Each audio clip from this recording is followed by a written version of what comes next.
श्री स्वामी समर्थ. छान अशी स्वामी महाराजांची पूजा झाली आणि खूप छान वाटतं, एकदम मन प्रसन्न वाटतं सकाळ सकाळी स्वामी महाराजांची पूजा केल्यानंतर उठल्यानंतर. आणि त्यानंतर समज स्कूल होता, पप्पा त्याला रेडी करत होते. पण त्यात असं झालं की समज स्वामीला ना परफ्यूम हवा होता, पण त्यांनी स्वामीला दिला नाही. त्यांनी घेतला म्हणून स्वामीवर उचला आणि पप्पांना मारतो, कारण की तो त्याच्या हातामध्ये हवा होता आणि त्याला पण पाहिजे. तो म्हणतो मग पप्पा फुसफुस, नंतर परफ्यूमला फुसफुस बोलतो आणि त्याला हवं असतं ते, पण त्याने दिला नाही म्हणून थोडा रागवला रुसला. मग समज त्याला म्हणण्याचा प्रयत्न करतोय आणि तो समज म्हणतोय त्याला गाडीवरती बस, पण स्वामी बसतो आणि खूप छान दोघं सकाळी खेळतात ते उठल्यानंतर. आणि रोज असं असतं की ज्याला स्कूलला जायचं असतं तो झोपतो आणि ज्याला स्कूलला जायचं नाही तो उठतो. म्हणजे समज उठत नाही लवकर, पण स्वामी लवकर उठतो.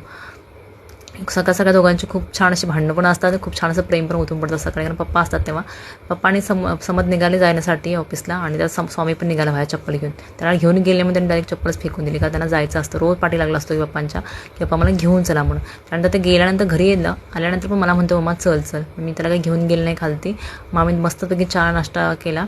त्याला दूध आणि टोस्ट देत होती, पण तो खाल्ला नाही, कारण त्याची तब्येत ठीक नाही, त्याला सर्दी खोकला झाला थोडा. छान सकाळ सकाळी स्वामी महाराजांची गाणी लावली टीव्हीवरती, छान वाटतं दत्त महाराजांची गाणी वगैरे ऐकायला. त्यानंतर आम्ही थोडं दूध टोस्ट खाऊन घेतले.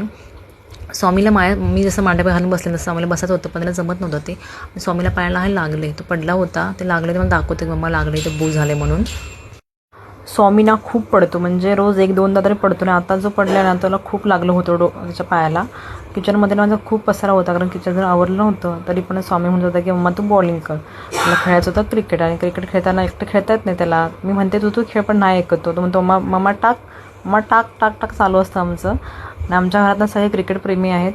स्वामी समोरचे पप्पा पण क्रिकेट खेळतात, क्रिकेट खेळायला आवडतं खूप, आणि ह्या दोघांना पण क्रिकेट खेळायला खूप आवडतं. पण आमचं असं आहे की बॉलर कोण नाही, आम्हाला सगळं बॅटिंगच पाहिजे, आम्ही बॉलिंग नाही करणार.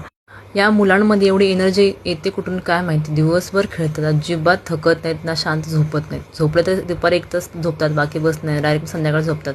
अजिबात शांत बसत नाही. स्वामीची आंघोळ वगैरे झाली आणि त्याला छान असं रेडी केलं, तरी तो ऐकत नव्हता. मला बोलतो की खाली जाऊयात चल. तरी शेवटी मी त्याला खाली घेऊन गेले, थोडा वेळ खाली फिरायचं म्हणून घेऊन गेले. पण खाली अशी कोण मुलं नव्हती, आम्ही दोघंच 1-2 राऊंड मारलं, त्याचं थोडा वेळ बॉलने खेळले. त्यानंतर मी घरी आले, आणि घरी आल्यानंतर समजला स्कूलला गेले आणायला. आणि त्यानंतर मी बनवते बिर्याणी, व्हेज बिर्याणी बनवायची होती संध्याकाळी.